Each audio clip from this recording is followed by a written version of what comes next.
राज्याचे कार्यसम्राट आमदार रोहितदादा पवार यांच्या वाढदिवसानिमित्त दरवर्षीप्रमाणे याही वर्षी रक्तदान शिबिराचं आयोजन केलेलं आहे। फक्त यावर्षी थोडं मोठ्या प्रमाणावर नियोजन करण्यात आले।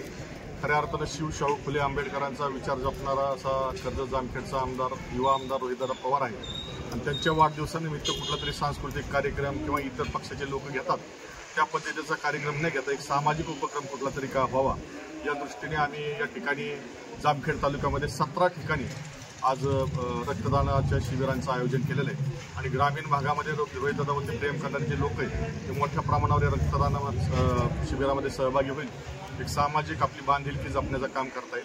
निश्चितपणे या माध्यमातून आम्ही कर्जत जामखेडमध्ये आता कर्जत तालुक्यामध्ये सुद्धा मोठ्या प्रमाणावर रक्तदान शिबिराचं आयोजन आहे आणि मतदारसंघातून विक्रमी असे रक्तदाते आज रक्तदान करतील आणि राज्यात एक नवा विक्रम स्थापित करण्याचा आमचा प्रयत्न असेल। जामखेडचे युवा आमदार माननीय रोहितदादा पवार यांच्या वाढदिवसानिमित्त कर्जत आणि जामखेड तालुक्यातील पदाधिकारी कार्यकर्ता व सर्वसामान्य जनता यांनी मिळून जे दोन्ही तालुक्यामध्ये रक्तदान शिबिर आयोजित केलेले आहे ते समाजोपयोगी समाजाला उपयोग होईल त्यामुळे रक्तदान शिबिराचं आयोजन केलेलं आहे। आमचा नेता हा सांस्कृतिक आध्यात्मिक आणि सर्वांना सोबत घेऊन जाणार आहे। दुसऱ्या नेत्यासारखं कुठं नाही का स्टेजवरचे कार्यक्रम असे न घेता समाजाचे उपयोगात येतील असेच कार्यक्रम आम्ही घेत होतो आणि मोठ्या प्रमाणात दोन्ही तालुक्यात रक्तदान शिबिर चालू आहे।